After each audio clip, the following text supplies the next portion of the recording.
Puji Tuhan saudaraku, jemaat Tuhan. Haleluya. Senang kembali kita bertemu dalam ibadah kita hari ini di hari Minggu 29 Maret 2020 ya. Kita sudah sama-sama tahu keadaan bangsa kita bahkan dunia sedang mengalami peperangan untuk mengatasi penyebaran virus COVID-19. Untuk itu saudara, kebenaran firman Tuhan terambil dalam ibadah kita hari ini dari Amsal 27 ayat 12. Amsal 27 ayat 12. Saya baca buat kita, saudara bisa mengikutinya. Kalau orang bijak melihat malapetaka, bersembunyilah ia. Tetapi orang yang tak berpengalaman berjalan terus, lalu kena celaka. Sekali lagi saya baca buat kita. Kalau orang bijak melihat malapetaka, bersembunyilah ia. Tetapi orang yang tak berpengalaman berjalan terus, lalu kena celaka. Nah, saudara, ayat ini menjadi pembicaraan di hari-hari terakhir ini, saudara. Seolah-olah terjadi pro kontra, padahal firman Tuhan itu ya dan amin. Haleluya. Nah, kalau ada istilah kelompok-kelompok bantu berkata atau anak Tuhan yang sudah melayani dikatakan perang ayat ya. Tetapi sebenarnya ini sebuah kebenaran yang harus kita cermati sebagai berikut. Orang bijak ya, orang bijak, kita teringat apa kata firman Tuhan dalam Matius 27 ayat 27 sampai 28 berkata, rumah yang didirikan di atas batu dan rumah yang didirikan di atas pasir itu ternyata hasil dari kerja orang yang berbeda. Rumah di atas batu itu didirikan oleh orang yang bijak, orang yang bijaksana. Tapi orang yang mendirikan rumah di atas pasir itu disebut orang yang bodoh. Ya. Nah, berkaitan dengan nats ini, saudara, maka orang bijak bersembunyi. Berarti orang bijak itu mendirikan rumah di atas batu. Itu sama dengan orang yang mendengarkan firman dan melakukan. Sebaliknya, orang yang tidak bijak atau orang bodoh itu orang yang mendengar firman tapi tidak melakukan. Kata bersembunyi itu kan kalau dari sisi waktu itu sementara, namanya bersembunyi. Coba ingat saudara waktu kita kecil main alim-alim, sembunyi-sembunyian, kan sementara. Nah, dengan peristiwa COVID-19, penyebaran virus COVID-19 sedunia, bahkan khusus untuk negeri kita, kota kita, ya, maka orang bijak itu ternyata Tuhan katakan bersembunyi karena malapetaka sedang terjadi, musibah, wabah, pandemik, ya, penyakit. Sampai hari ini belum ada kepastian antivirusnya, ya. Ya, kalau ada kita lihat di WA itu, ya itu katakanlah secara fenomenal, ya, atau ada yang ketemu dengan tubuhnya, ya, pakai jahe lah, pakai air uap lah, pakai apa lagi, air hangat. Nah, itu hal yang baik, ya. Tetapi yang jelas orang bijak itu bersembunyi. Nah, persoalannya adalah kata bersembunyi ini itu ngapain di situ? Kira-kira begitu, ya. Bersembunyi pasif atau bersembunyi aktif? Nah, kalau kata bersembunyi dia pasif, ya seperti lagu itu, bangun tidur, tidur lagi, bangun tidur, tidur lagi, bangun. Nah, kayak lagu siapa itu, ya? Itu bersembunyi pasif. Wah, kalau itu yang kita lakukan, maka persoalan baru akan muncul, penyakit diabetes, ya kan? Nah, bersembunyi aktif itu artinya adalah kita menantikan Tuhan. Menurut Mazmur 27 ayat 14, nantikanlah Tuhan.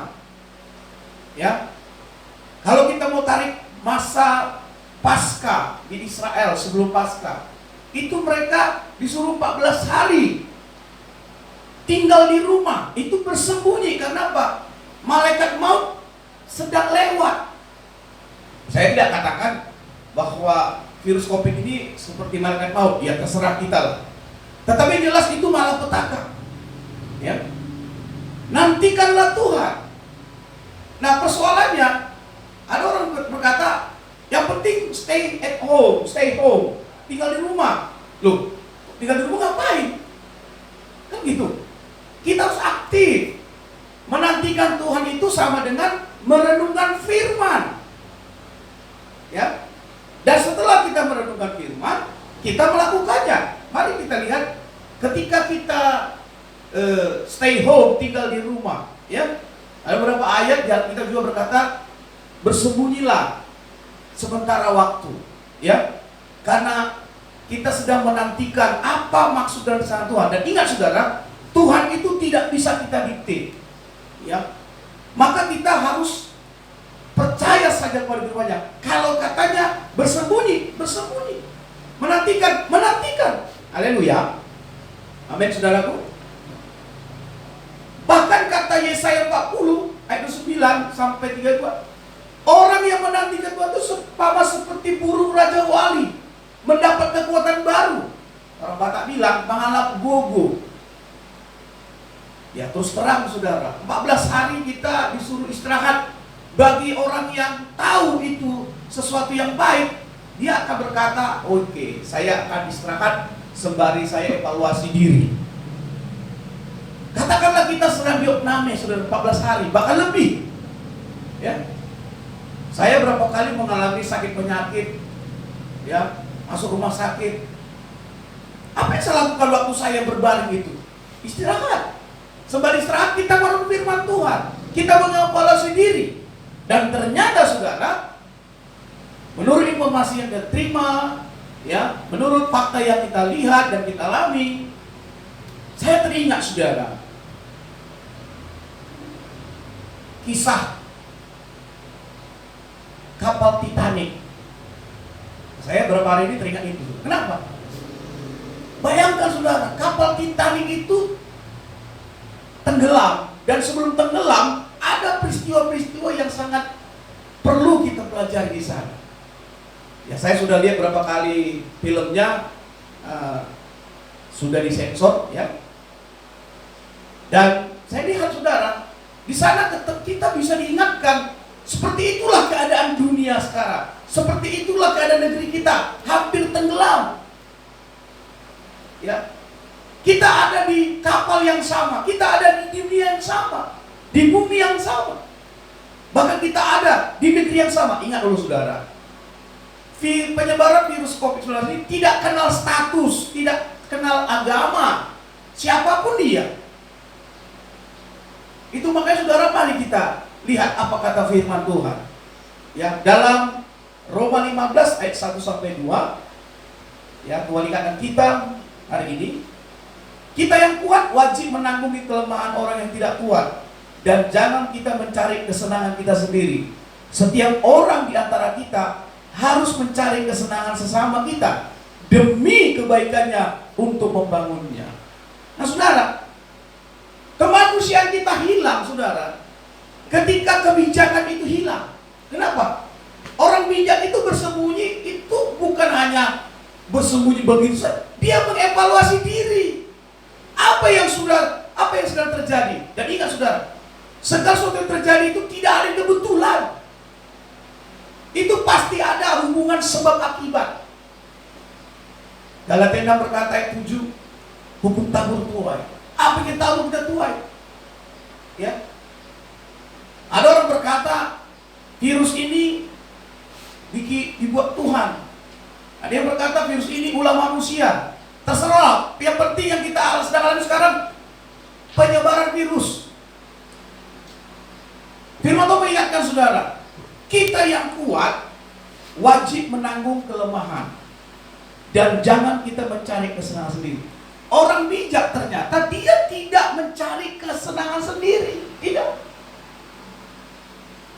Dia berpikir, aku ini hidup di dunia ini bukan hidup sendiri.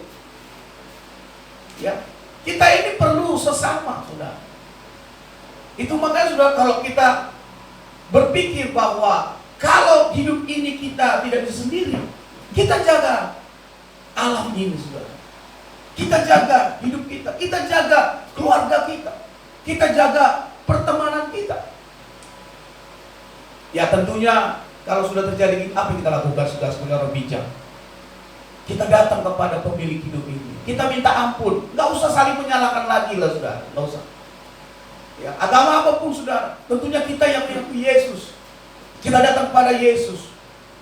Ya, kita berdoa, kita bersyafaat, kita doakan pemerintah kita bersama para ahli, ya, untuk bisa menanggulangi situasi ini, saudara. Dan percaya, saudara, orang bijak itu tidak egois, saudara. Dia memikirkan bagaimana ke depan kita bersama-sama. Haleluya. Dan hanya orang bijak yang bisa setia, saudara. Kita setia sebagai jemaat, kita setia sebagai suami, sebagai istri, sebagai anak, pekerja, sebagai warga negara, saudara. Ya. Dan akhirnya Galatia 6 berkata ayat 2, bertolong-tolonglah kamu dalam menanggung bebanmu. Nah sekarang kita saling tolong-menolong. Pemerintah kita sudah pusing, saudara. Tapi jangan takut, masih ada waktu. Kita berdoa terus pada Tuhan. Dan kita juga mendengarkan arahan dari pemerintah kita, saudara. Kenapa? Ingat, ada orang berkata, kita nggak dikasih lagi ibadah. Siapa bilang? Ini sementara waktu. Karena ini menyangkut kepentingan bersama. Ada amin, saudara? Saya percaya minggu ini kita naikkan terus pengharapan kita kepada Tuhan. Lakukan apa yang bisa kita lakukan di rumah. Dengarkan arahan-arahan pemerintah kita melalui hidup bersih-bersih, cuci tangan bersih-bersih, menjaga kebersihan, dan juga menjaga perkataan kita untuk tidak melemahkan sesama. Bahkan di Facebook, di medsos, gak usah kita salahkan siapapun. Yang kita beri sekarang adalah semangat. Amin. Haleluya. Nah, kalau ada semangat, orang bijak itu dia bisa membangun dirinya untuk orang lain. Semangati hidup kita, amin. Satu ayat terakhir buat kita. Saya mengimani firman Tuhan ini dari Mazmur 118. Dan tadi malam sampai pagi tadi, saya mengimani ayat ini terjadi, kita alami dalam hidup kita berjemaat. Haleluya. Bahkan untuk keluarga kita, bahkan untuk kota kita. Saya bacakan buat kita Mazmur 118 ayat 14 sampai dengan 18. Mazmur 118 ayat 14 sampai 18, intinya adalah ayat 17. Tuhan itu kekuatanku dan mazmurku. Ia telah menjadi keselamatanku. Suara sorak-sorai dan kemenangan di kemah orang-orang benar. Tangan kanan Tuhan melakukan keperkasaan. Tangan kanan Tuhan berkuasa meninggikan. Tangan kanan Tuhan melakukan keperkasaan. Ayat 17, aku tidak akan mati, tetapi hidup. Dan aku akan menceritakan perbuatan-perbuatan Tuhan. Tuhan telah menghajar aku dengan keras, tetapi Ia tidak menyerahkan aku kepada maut. Kita imani, saudara, sepanjang minggu ini ada 7 minggu lagi ke depan. Menurut inkubasi virus tersebut 14 hari. Ya, apapun yang terjadi ke depan, saudara, percaya firman Tuhan berkata, Tuhan itu kekuatan mazmur kita. Aku tidak akan mati, tetapi hidup.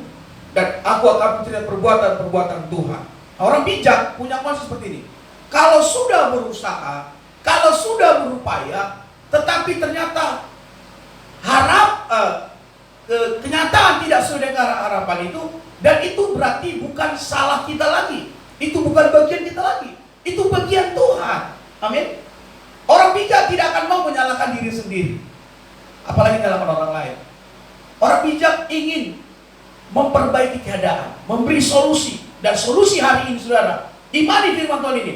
Aku tidak akan mati, tetapi hidup. Bicara kematian, saudara. Yang saudara kita turut berduka buat mereka yang sudah dipanggil Tuhan.